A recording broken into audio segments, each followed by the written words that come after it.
در شهر حصار نیز روز جوانان تاجیکستان با شکوه خاصه تجلیل گردید. سرول در چاله‌بینی رئیس شهر حصار و دیگر مهمانان ضمن سخنرانی جوانان را به این روز تبریک گفته قید نمودند که حکومت جمهوری تاجیکستان تحت سروری اساسگزار صلح و وحدت پیشوای ملت محترم امامعلی رحمان طی سالهای آخر برای مهیا نمودن شرایط‌های مساعد برای جوانان از تمام امکانات‌ها استفاده می‌برند.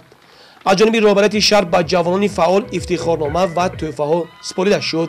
بعدا از طرف کارمندان شعبه فرهنگ نزد مقامات اجرایی حکومت دولتی، مکتب موسیقی و جوانان فعال کالج و لیسه‌های شهر حصار یک برنامه جالب و رنگین، صحنه‌های دیدنی، سرود و ترانه‌های وطن‌دوستانه پیشکش ساکنان این گوشه کشور گردانده شد.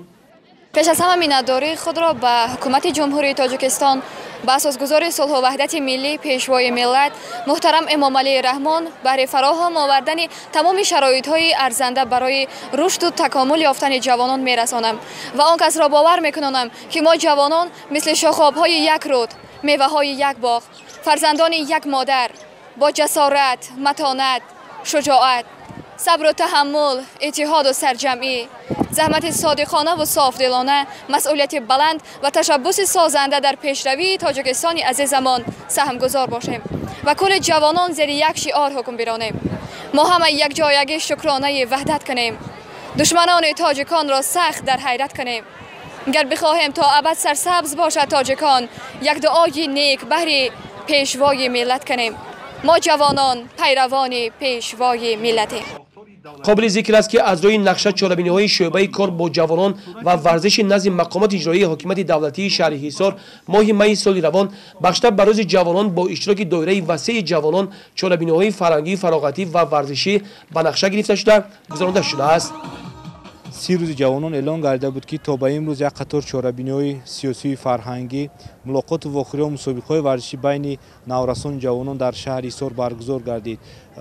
در قسم‌های نظامی بین سربازان، افسران و جوانان شهر مسابقه‌های ورزشی حامی وطن، بین خوانندگان صنف‌های بالایی مسابقه‌های فوتبال، والیبال بین بانوان برگزار گردید. در حقیقت با شرافت کوشش و تلاش‌های سرور دولت، سیاست دولتی جوانان به طور کامل تحریزی شده مرحله به مرحله در عمل تطبیق می‌گردد.